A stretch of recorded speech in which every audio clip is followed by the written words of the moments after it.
سپر بر تیر شیطان لعین است، اجابت بهترین یار و قرین است.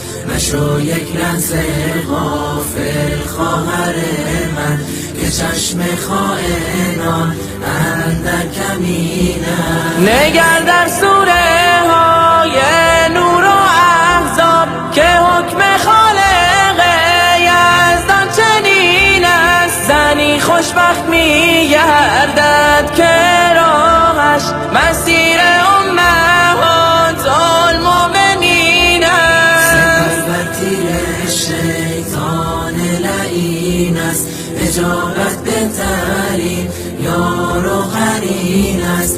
مشو یک لحظه غافل خواهر من، که چشم خائنان اندر کمین است. زنانی را که احمد یار آنها در این دنیا و در روز یقین است. زنان پاک و با تقوای عالم، گواه طهرشان نور مبین است. سپر بر تیر شیطان لعین است، اجابت بهترین یار و قرین است.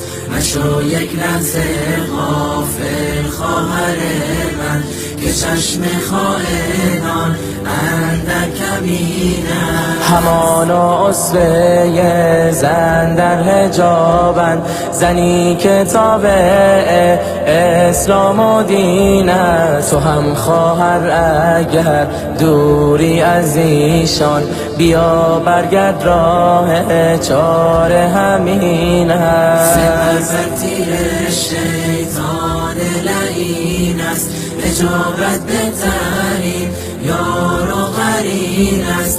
مشو یک لحظه غافل خواهر من، که چشم خائنان اندر کمین است. اسیر ظاهر و رنگ و هوایی، گمان کردی که خوشبختی همین است.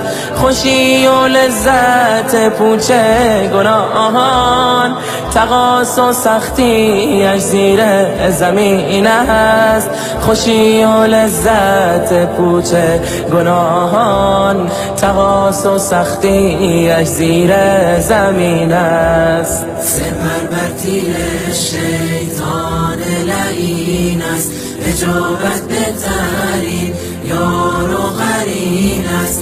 مشو یک لحظه غافل خواهر من، که چشم خائنان اندر کمین است. بترس از گام کج در راه شیطان، بسی آزاده در دامش سگین است. بیا برگرد خواهر سوی قرآن، که راه جنت خلد و برین است. سپر بر تیر شیطان لعین است، اجابت بهترین یار و قرین است. مشو یک لحظه غافل خواهر